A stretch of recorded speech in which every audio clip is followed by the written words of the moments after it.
Hello guys, welcome back to my channel Panchami's Classroom. இந்த வீடியோல நம்ம 10th standard scienceல pituitary glandல இருக்கிற லாஸ்ட் டாபிக் prolactin பத்தி தான் நம்ம பார்க்க போறோம். ஸோ prolactin ஷார்ட்டா PRL அப்படின்னு சொல்லுவாங்க. இதுக்கு இன்னொரு பேர் என்ன அப்படின்னா லாக்டோஜெனிக் ஹார்மோன் அப்படின்னு சொல்லுவோம். இந்த ஹார்மோன் என்ன பண்ணும் அப்படின்னா மெமரி கிளான்ஸை இனிஷியலா டெவலப் பண்ணும். மெயினா பிரெக்னன்சி டைம்லயும் அண்ட் சைல்ட் பர்த்க்கு அப்புறமா மில்க் ப்ரொடியூஸ் ஆகிறதுக்கும் இந்த ப்ரொலாக்டின் ஹார்மோன் தான் வந்து யூஸ் ஆகும். இந்த ஹார்மோன்ஸ் வந்து பாத்தீங்கன்னா பிட்யூட்டரியில இருக்கிற போஸ்டீரியர் லோபா இருக்கிற நியூரோ ஹைப்போபிசிஸ் மூலமா தான் நடக்குது. ஸோ நியூரோ ஹைப்போபிசிஸ்னா என்ன அப்படின்றது நான் பிட்யூட்டரி கிளாண்ட் அந்த வீடியோவில் நான் போஸ்ட் பண்ணியிருக்கேன். அந்த வீடியோ உங்களுக்கு வேணும் அப்படின்னா இந்த வீடியோ டிஸ்கிரிப்ஷனில் இந்த லெசனோட பிளேலிஸ்ட் லிங்க் இருக்கு, நீங்கள் செக் பண்ணிக்கலாம். ஸோ அந்த ஹார்மோன்ஸ் வந்து போஸ்டீரியர் பிட்யூட்டரி அதாவது நியூரோ ஹைப்போபிசிஸ் மூலமாக தான் ஹார்மோன்ஸ் வந்து செக்ரீட் ஆகுது. ரெண்டு ஹார்மோன்ஸ், ஒன்று வந்து பார்த்தீங்கன்னா வாசோப்ரெசின், இன்னொன்று வந்து பார்த்தீங்கன்னா ஆக்சிடாசின். ஸோ இது வரைக்கும் அதாவது ப்ரொலாக்டின் வரைக்கும் நம்ம பார்த்தது எல்லாமே எந்த கேட்டகரி அப்படின்னா ஆன்டீரியர் வந்து ப்ரொடியூஸ் பண்ற கேட்டகரி. அதாவது ஆன்டீரியர் பிட்யூட்டரி செக்ரீட் பண்ற ஹார்மோன்ஸ்ல ஒன்று தான் ப்ரொலாக்டின். ஸோ ப்ரொலாக்டினோட டைப்ஸ் அப்படின்னு சில பேர் வந்து நினைப்பாங்க. ப்ரொலாக்டினுக்கும் இந்த போஸ்டீரியர் லோபா இருக்கிற நியூரோ ஹைப்போபிசிஸ் செக்ரீட் பண்ற ஹார்மோன்ஸ்க்கும் சம்பந்தம் கிடையாது. அது வேற இது வேற. ஓகேவா? ஸோ பிட்யூட்டரியில போஸ்டீரியர் லோப் செக்ரீட் பண்ற ரெண்டு ஹார்மோன்ஸ் தான் வாசோப்ரெசின் அண்ட் ஆக்சிடோசின்.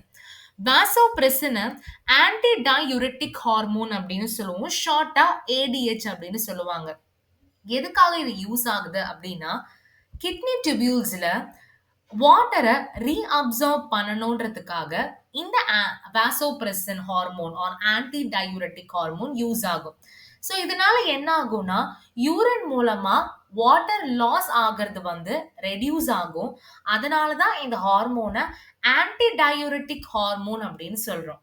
அதுவே இந்த ஆன்டி டயூரிட்டிக் ஹார்மோன் வந்து குறைபாடா இருந்ததுன்னா இல்லைன்னா கம்மியா இருந்தது அப்படின்னா வாட்டரோட ரீஅப்சார்ப்ஷன் வந்து ரெடியூஸ் ஆகி யூரின் மூலமா நிறைய வாட்டர் வந்து லாஸ் ஆகும். அதை நம்ம பாலியூரியா அப்படின்னு சொல்லுவோம்.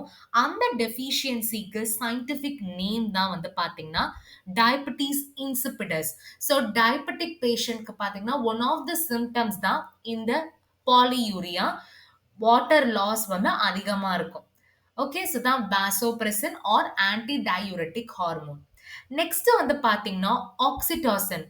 ஆக்சிடாசின் எப்ப வந்து யூஸ் ஆகும் அப்படின்னா ஃபீமேல்ஸ்க்கு சைல்டு பர்த் ஆகும்போது அவங்க யூட்ரஸ்ல கான்ட்ராக்ஷன் வந்து உருவாகணும் அப்படின்றதுக்காக தான் இந்த ஆக்சிடாசின் வந்து யூஸ் ஆகும். அந்த கான்ட்ராக்ஷன்னால தான் யூட்ரஸ்ல இருந்து அந்த சைல்ட் பர்த் வந்து நடக்கும்.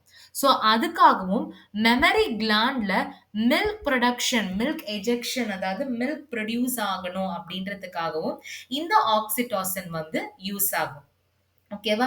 ஸோ இது ரெண்டுமே போஸ்டீரியர் லோபா இருக்கிற நியூரோ ஹைப்போபிசிஸ் செக்ரீட் பண்ற ஹார்மோன்ஸ். ஸோ இவ்வளவுதான் நம்மளோட பிட்யூட்டரி கிளாண்ட் பத்தி. நெக்ஸ்ட் வீடியோ நம்ம தைராய்ட் கிளாண்ட் பத்தி பார்க்கலாம். இந்த டாபிக்ல ஏதாவது டவுட் இருந்ததுன்னா மறக்காம கமெண்ட் செக்ஷன்ல போஸ்ட் பண்ணுங்க. இந்த வீடியோ உங்களுக்கு பிடிச்சிருந்தா லைக் பண்ணுங்க, உங்க ஃப்ரெண்ட்ஸ்க்கு ஷேர் பண்ணுங்க அண்ட் மறக்காம பஞ்சமீஸ் கிளாஸ் ரூம் சேனலை சப்ஸ்கிரைப் பண்ணுங்க. தேங்க்யூ.